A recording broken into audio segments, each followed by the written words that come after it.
Welcome to A Mason's Work, the podcast where we review Masonic symbols and illustrate how they can be used to solve problems in everyday life.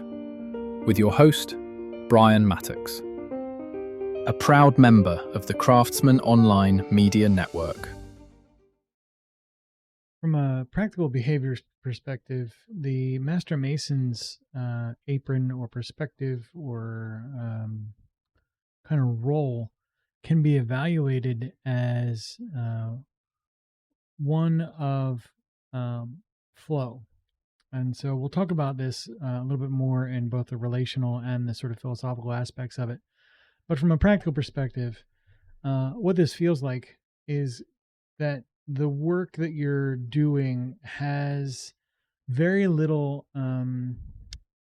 let's say self-awareness, but very little mental load when it comes to the meta, right? So when you're busy trying to figure out what to do and all that kind of stuff, that's really a kind of a lower or different perspective. When you're a Master Mason and you are confronted with the work, moving through the work becomes, I would say effortless, because it's not quite effortless, but there's less sort of cognitive friction when it comes to the execution. When you are in a Master Mason state, you can move quickly and easily from one task to the next. Context switching becomes easier. Understanding when and where and how and why to do things, it's all implied in that mastery, in that mastery kind of understanding, masterful understanding. So when you are trying to evaluate what that looks like for you behaviorally, and you find that you're having a hard time getting started in it, you might want to kind of cognitively step back into a fellow craft mason's perspective from a sort of behavioral perspective and go, listen, there are reasons why I'm not able to enter this state of flow from a practical perspective. What are the things that I need to still learn about what I'm trying to get done so that then I can move to that kind of powerful place of the Master Mason? Again, with a lot of that practical sort of functional stuff, some of it is just making sure that, if you watch a master craftsman of any type, for example, the way they interact with their tools is a real good indicator of kind of where they are in the scheme of things. First off, a Master Mason or a Master Plumber or a Master Craftsman or Carpenter or whatever will bring the tools with them that they need, plus any other extras that might be useful when they pop up. But they don't just kind of just toss them around. They deliberately set them up and put them in arrangement, either the order they're going to need them, the order they're going to use them. They'll know what tools are required to solve the problem. The same thing's true in when you're working with somebody that's a master in a cognitive domain, an attorney, a doctor, creative of various types. They will bring with them the tools that they need to solve the problem. Maybe you identify the first place to look.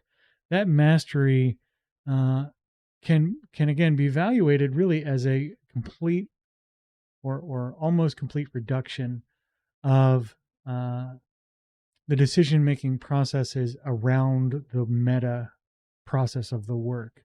Those are all kind of behind the Master Mason. They've learned all of those things such that when it comes time to do the work, they can just work. If you find yourself struggling to get to that, again, step back to fellow craft, give it another look, see what you might be missing, and then move into a more of a masterful space. From that behavioral perspective as well, the master experience is informed by the self, by your self-concept and all that kind of stuff, but not dictated by it. You are not executing the work in service to more of a unstated or poorly understood internal concepts. It's much more a function of kind of a clear, vulnerable, and authentic execution And that'll make its way into the work in this very, very kind of visible way. When you see somebody in flow, practical flow, a lot of the practical requirements of life kind of fade to the background. You might skip meals, you might skip, or delay bathroom breaks because you're in a spot where you're just so able to effortlessly execute that it's hard to leave that space as well. So as you start to look for that, please share your notes on how you get into that flow state and what that looks like from a practical, functional perspective. And we'll see you in the next episode. The views represented in this podcast are those of the speaker alone and are not representative of any grand or subordinate lodge.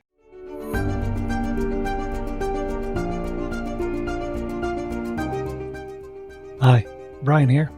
I wanted to thank you so much for listening to this episode.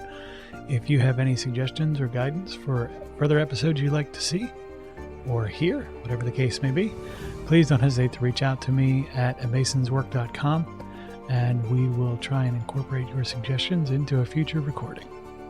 Thanks.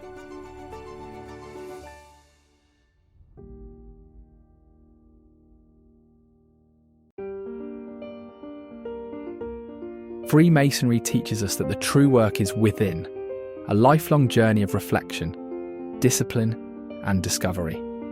At A Mason's Work, we help Masons bring out their best selves through meaningful self-inquiry and symbolic practice. From personal reflection to lodge engagement, we offer tools that turn symbols into action. Visit us at amasonswork.com. The work is within. The time is now.